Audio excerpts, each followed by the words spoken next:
যারা 1 সপ্তাহ 10 দিন থেকে হাসেন নাই, মন খারাপ ছিল, তারা আজকে অবশ্যই একটু হাসবেন, ঠিক আছে? সেটা হচ্ছে কি, এই ভিডিওটা দেখে। ভিডিওটা হলো তো কি, যে বিএনপি একটা মানববন্ধন করেছে, বিএনপি ছাত্রদল একটা মানববন্ধন করেছে হাইকোর্টের সামনে। তো ওখানে একটা ছাত্রী নাকি একটা মেয়েকে আনছি শিবিরের বিরুদ্ধে বলার জন্য। এখন হে শুরুতেই ছাত্রদলের বিরুদ্ধে বলা শুরু করছে, ঠিক আছে?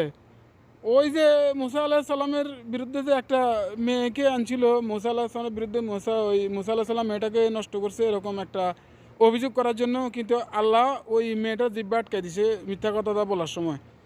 পরে তখন সে ফানি ফানি বলছে, তখন ফানি দিছে, তখন হের দেমাকের মধ্যে এটা আসছে যে আমি যে মিথ্যা বলতেছি মুসার বিরুদ্ধে, এই জন্য আল্লাহ আমার জিব্বা আটকাই দিছে, কোনো কথা বলতে পারতেছি না। ঠিক সেম টু সেম হয়েছে, ছাত্র শিবিরের বিরুদ্ধে বলার জন্য আনছে মেয়েটাকে, আর মেয়েটা শুরুতে বিএনপির বিরুদ্ধে বলা শুরু করছে। ভিডিওটা দেখেন দেখেন একটু। জাতীয়তাবাদী ছাত্রদল সবসময় নারী নির্যাতনের পক্ষে ছিল এবং নারী নির্যাতনের পক্ষে তারা কাজ করেছে।